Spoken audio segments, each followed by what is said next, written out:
So hey guys, welcome back to my channel. मेरा नाम है संस्कार निषाद और आज हम एक नया टॉपिक स्टार्ट करने जा रहे हैं जिसका नाम है the linear equation in two variables. Video start करने से पहले मैं उन सभी लोगों का धन्यवाद करना चाहता हूं जिन्होंने पहले दो वीडियो में बहुत सारा प्यार दिखाया। तो ऐसे ही वीडियोस के लिए बने रहिए हमारे साथ। तो चलिए वीडियो को स्टार्ट करते हैं।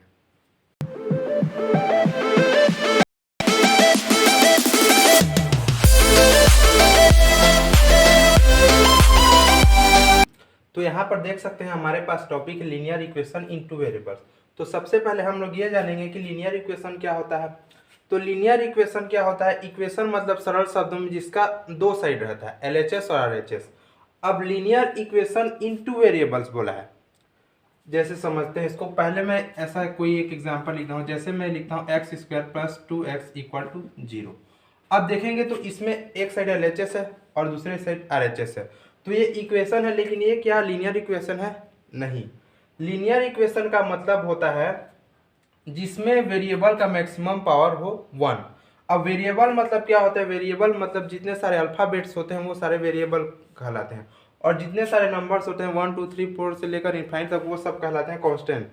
ठीक है। तो यहाँ पे जो वेरिएबल है एक्स वाला, इसमें मैक्सिमम पावर कितना है? 2। तो ये हमारा लीनियर इक्वेशन नहीं होगा। अगर कोई दूसरा इक्वेशन लेते हैं, जैसे x प्लस 5 इक्वल टू 0 में लिखता हूँ, तो ये हमारा इक्वेशन भी और लीनियर इक्वेशन भी है। लीनियर इक्वेशन क्यों है? क्योंकि इसमें x का मैक्सिमम पावर 1 है, तो ये लीनियर इक्वेशन कहलाएगा। अब यहाँ पे टू वेरिएबल्स बोला है। टू वेरिएबल्स कहने का मतलब ऐसा लीनियर इक्वेशन जिसमें टू वेरिएबल्स रहे। जैसे यहाँ पे लिखता हूँ मैं x plus y equal to 5। अब ये इक्वेशन भी है, लीनियर इक्वेशन भी है, क्योंकि x का पावर भी यहाँ पे 1 है, y का पावर भी 1 है, और यहाँ पे एक ही इक्वेशन में दो वेरिएबल्स का यूज हो गया। तो ये यही वाला होता है linear equation in two variables. तो इसके बारे में अलग अलग टॉपिक है जिसके बारे में हम पढ़ेंगे, जिसमें से पहला टॉपिक है सॉल्व द लीनियर क्वेश्चन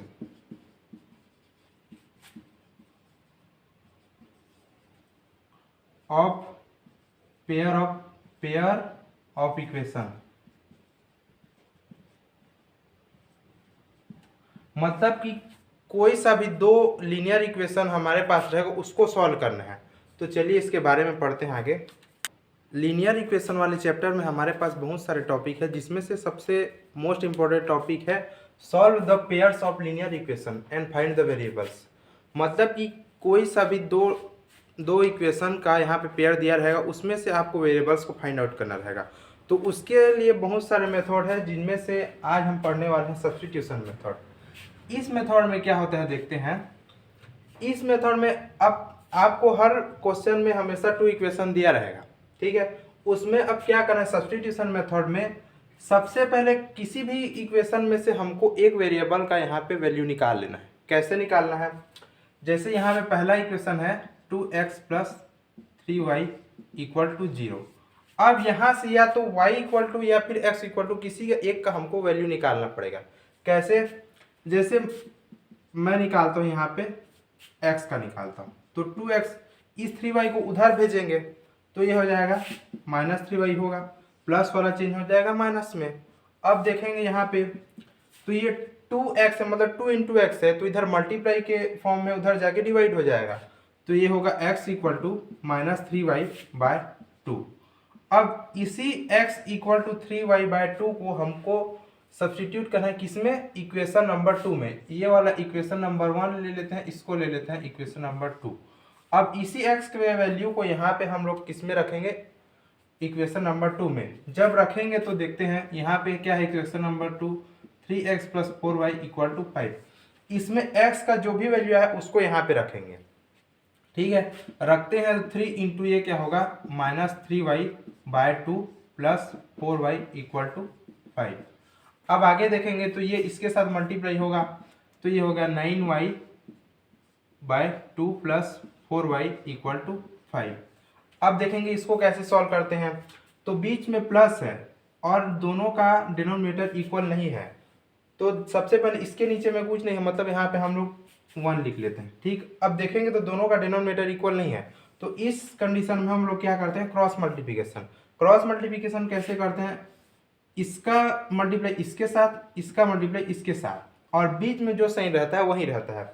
मतलब ये होगा -9y और 2 इंटू 4 ये होगा 2 चौक 8 ये y।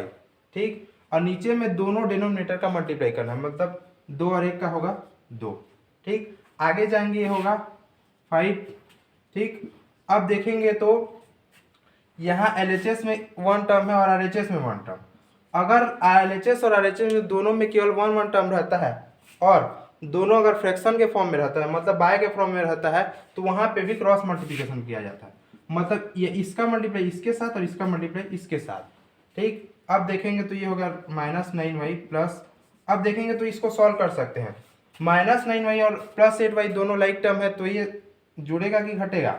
अब देखेंगे पहला वाला ये माइनस है और ये प्लस है, तो दो अलग अलग साइन रहता है तो वहाँ पे घटाया जाता है। ठीक, तो 9 में 8 जाए कितना आएगा 1, तो y होगा। अब प्लस में होगा कि माइनस में होगा, माइनस में होगा। क्यों होगा, क्योंकि यहाँ पे बड़ा नंबर कौन सा है 9, तो हमेशा बड़ा नंबर का ही साइन लगता है। तो ये हो गया -y और ये होगा 2 इंटू 5 होगा। अब ये आया -y इक्वल टू 10। हमको y का वैल्यू चाहिए, इसलिए हमको माइनस को उधर ट्रांसफर कर देंगे, तो आएगा y का वैल्यू यहाँ पे -10। यहाँ से हमारा पहला वेरिएबल का वैल्यू निकल गया। अब हमको काम कुछ नहीं करना है, इस y के वैल्यू को हमको यहाँ पे रख देना है, जिससे हमारा x का वैल्यू आएगा। जैसे x इक्वल टू यहाँ पे कितना है 3y/2 इक्वल टू -3, y के जगह में कितना है यहाँ पे -10। ठीक, नीचे में आ गया 2। जब भी ऐसा एक के बाद एक साइन रहेगा तो हमेशा सेकेंड वाले को उसको ब्रैकेट में लिखना है, कभी भी ऐसा नहीं लिखा जाएगा, ये लिखने का गलत है। जब भी ऐसा कंडीशन आएगा तो इसको हमेशा ब्रैकेट में लिखना है अगले वाले को। ठीक है, यहाँ पे देखेंगे तो अब सबसे पहले साइन का मल्टीप्लाई होता है, तो यहाँ पे माइनस है, यहाँ पे माइनस है, तो माइनस इंटू क्या होगा माइनस प्लस हो जाएगा, और 3 इंटू ये 10 हो जाएगा 30, 30/2 ये होगा 50। यहाँ से किसका वैल्यू है x और y को। इस प्रकार से हम लोग बना सकते हैं, इसको बोलते हैं सब्स्टिट्यूशन मेथड। किसी भी मतलब दो इक्वेशन में हम लोग हमेशा किसी भी पहले या लो या फिर दूसरे को, दोनों में से किसी x या y का वैल्यू को अपन को निकाल लेना है, उसको दूसरे इक्वेशन में सब्स्टिट्यूट कर देना है, जिससे हमारा जैसे यहाँ पे आया था y का वैल्यू आया, उस y के वैल्यू को फिर से इक्वेशन में रखेंगे तो x का वैल्यू आएगा। तो इस प्रकार हम लोग ये क्वेश्चन बना सकते हैं। इस प्रकार से ये हम क्वेश्चन बना सकते हैं। इसके और बहुत सारे मेथड हैं, जिसमें से ये हमारा पहला मेथड है जो कि सब्स्टिट्यूशन मेथड। तो अगले जो मेथड्स है उसके बारे में हम लोग दूसरे वीडियो में चर्चा करेंगे। तो तब तक के लिए बने रहे हमारे चैनल के साथ, और प्लीज़ चैनल को सब्सक्राइब कीजिए एंड बेल आइकन को प्रेस कीजिए। और thank you so much for watching this video. Thank you so much.